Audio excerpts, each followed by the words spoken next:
Olga memang beruntung memiliki pundi-pundi yang bisa membawanya menjalani berbagai macam teknik pengobatan, seperti fisioterapi yang sempat ia jalani belum lama ini. Lantas, benarkah dengan menjalani fisioterapi dan sinar laser bisa membuat sakit yang tengah Olga rasakan menjadi sedikit berkurang?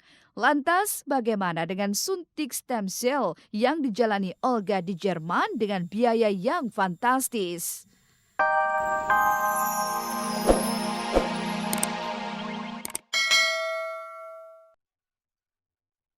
Apa yang menjadi beban pikiran Olga memang hanya Olga yang bisa menjawabnya. Namun jika menelisik rasa sakit yang menyerang dirinya, bukan tidak mungkin jika Olga memang tengah merasakan sesuatu.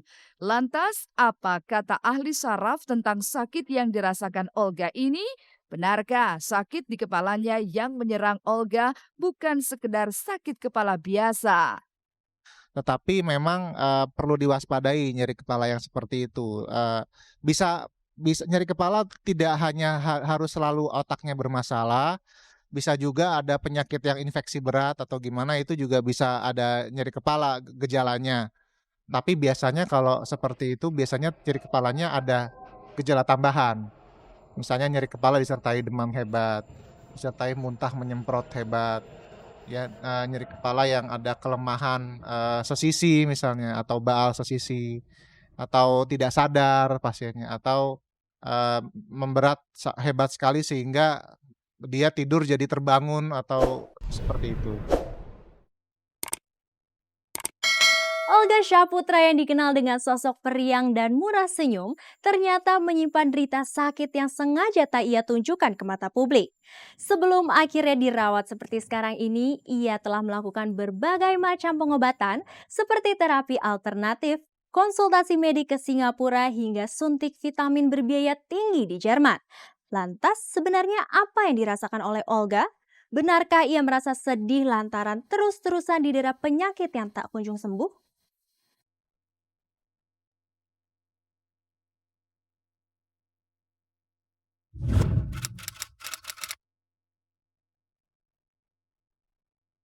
Upaya Olga Syahputra untuk sembuh total dari penyakit yang menggerogotinya memang bukan perkara mudah. Setidaknya, Olga telah menjajal pengobatan secara medis dan non-medis. Namun sampai kini, sembuh yang diinginkan tak kunjung datang. Bahkan sejak beberapa hari lalu, ia harus dilarikan ke rumah sakit.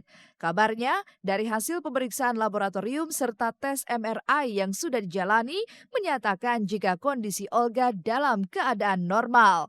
Lalu benarkah Olga dijangkiti stres tingkat tinggi hingga ia harus sakit seperti ini? Dan benarkah jika pekerjaan yang menjadi pemicunya? Kalau alergi itu terus ya, udah berapa kali dia kena alergi kan?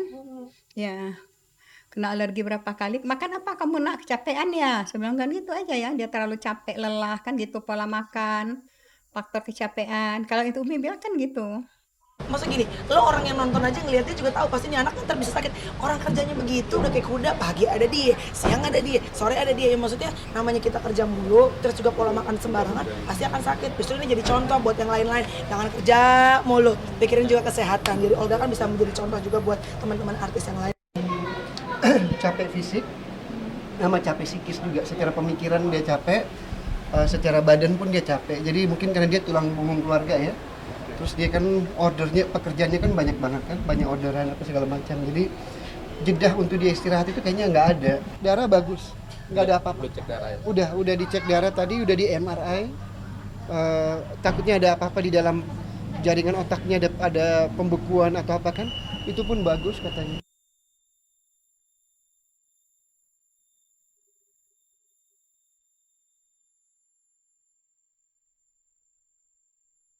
Ada banyak dugaan soal sakit yang diderita oleh Olga. Salah satunya soal Olga yang sakit akibat diguna-guna. Barangkali inilah yang membuat Olga menempuh jalur non-medis seperti rukiah dalam memperoleh kesembuhannya. Namun belum terpecahkan soal penyebab sakit kepala yang menyerangnya. Kabarnya kulit Olga juga dipenuhi bintik-bintik merah. Lantas, apakah ini karena faktor alergi semata atau dampak dari pengobatan yang tengah ia jalani? Sebetulnya kalau menurut penglihatan mata hati saya, dan saya memang berapa kali kan sebelum dia masuk ke rumah sakit yang ini kan dia jalan sama saya ke rumah satu ustadz untuk minta diobatin. Namun ustadz tersebut tidak ada. Di perjalanan saya bilang sama dia, "Gah, penyakit ente nih yang harus ada medis dan non medis. Artinya mesti diruqyah. Nah, orang diruqyah jangan takut muntah. Nah, jadi ada penyakit yang sangat luar biasa yang harus dibenahi. Nah, misalnya dengan zikir-zikir yang ada, kita kumpulkan beberapa ulama, ustadz untuk kita undang, ya, dengan ikhlas dia bacakan doa, insya Allah jangan cari pamor. Iya, pada saat yang lalu-lalu kan memang ada jendolan di sini, dan dengan berkah Yasin, Ratib, kemudian Asmaul Husna, kemudian dengan minyak kelapa dan daun sirih, akhirnya kan pecah dia tuh. Nah, baru dia setelah pecah itu besokannya memang panas-panasnya juga belum turun kan. Kalau orang namanya penyakit yang kodalan itu kan harus sabar karena ada kedudukan penyakit yang panas. Yang panas itu butuh dengan waktu untuk menghilangin panas tersebut. Nanti ke Umi Jubaidah terus tuh. Kalau gatel saya rasa ya ini non medis ya. Itu bisa alergi obat, bisa juga alergi makanan gitu. Saya rasa harus ditempuh dengan jalan non medis juga. Kan Umi belum dapat penjelasan yang ini sayang ya. Mudah-mudahan dokter bisa menemukan penyakitnya ya. Itu harapan Umi dan doa. Selalu doa sayang. Ya udah, tinggal bintik-bintik. Waktu itu Umi berangkat tinggal bintik-bintik, ya tinggal pemulihan nak ya, saya bilang gitu ya. Kalau Umi bilang alergi kan banyak faktor ya, dari pola makan bisa, dari minum obat juga bisa. Bintik-bintik itu mungkin bekas infus. Gitu. Ya kalau dia mungkin kalau digaruk kan agak merah-merah dikit gitu. Itu biasa, bukan sesuatu yang dia garuk juga.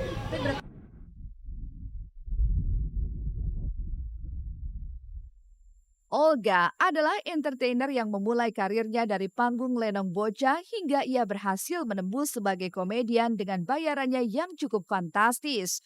Kemampuannya ngebanyol ini membuat ia menjadi langganan sejumlah acara. Bahkan dalam sehari Olga bisa 3 kali bahkan lebih untuk warawiri di layar kaca. Dari jerih payahnya ini pun ia bisa mengangkat derajat juga kehidupannya. Olga yang semula tinggal di rumah susun di kawasan Tebet, Jakarta Selatan, kini bisa memiliki rumah idaman di kawasan Kebayoran Baru, serta mobil mewah yang siap mengantar dirinya kemanapun ia pergi. Tapi sayang, di saat sukses telah diraihnya, Olga justru dipusingkan dengan kesibukannya untuk mengobati dirinya. Barangkali setelah ini memang Olga harus lebih banyak mengurangi aktivitasnya. Pasti itu harus, karena uang banyak tapi kalau akhirnya habis untuk berobat percuma juga. Dia sendiri sih, kalau Olga sendiri ya mungkin dia tahu bahwa dia itu kecapean, dia butuh istirahat.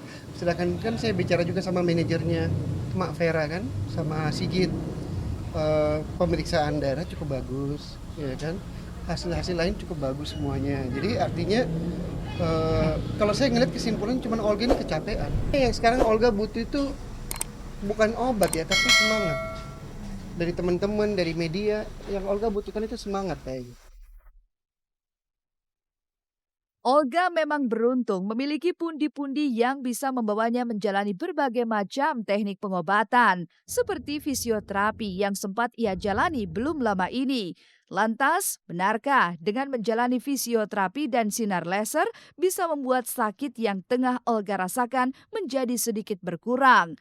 Lantas, bagaimana dengan suntik stem cell yang dijalani Olga di Jerman dengan biaya yang fantastis?